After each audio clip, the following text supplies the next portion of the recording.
ইউরোপের দেশ ইতালিতে ২০২৬ থেকে ২০২৮ মেয়াদী ৩ বছরের কর্মসূচিতে ৫ লাখ শ্রমিক নেওয়ার প্রক্রিয়ার প্রথম ধাপের ক্লিক ডে সম্পন্ন হয়েছে।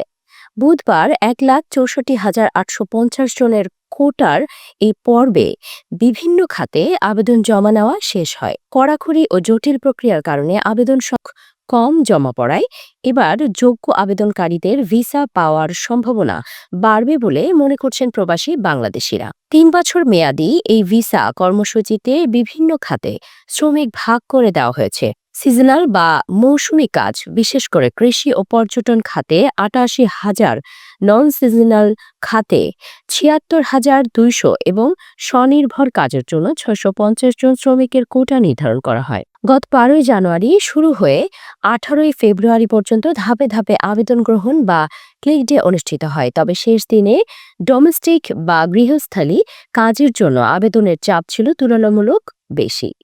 ইমিগ্রেশন বিশেষজ্ঞদের মতে আবাসন সনদ বা রেসিডেন্স সংক্রান্ত কড়াকড়ি এবং জটিল প্রক্রিয়ার কারণে অনেকেই আবেদন করতে পারেনি। ফলে যারা এসব কঠিন ধাপ অতিক্রম করে আবেদন জমা দিতে পেরেছেন তাদের ভিসা পাওয়ার সম্ভাবনা আগের যে কোনো সময়ের তুলনায় বেশি। তাদের ভাষ্য, এবারের আবেদন প্রক্রিয়া ছিল বেশ কঠিন। সঠিক নিয়ম মেনে যারা আবেদন করেছেন তারা সাফল্য পাবেন বলে আশা করা হচ্ছে। যদিও ভিসা পাওয়ার সুযোগকে পুঁজি করে দালাল চক্র যেন সাধারণ মানুষকে বিভ্রান্ত করতে না পারে, এই বিষয়ে সতর্ক থাকার পরামর্শ দিয়েছেন সংশ্লিষ্টরা। এদিকে চলতি বছরের ৩১ ডিসেম্বরের মধ্যে পরবর্তী ১,৬৫,০০০ শ্রমিকের জন্য আগাম ফর্ম পূরণের প্রক্রিয়াও শুরু হতে যাচ্ছে।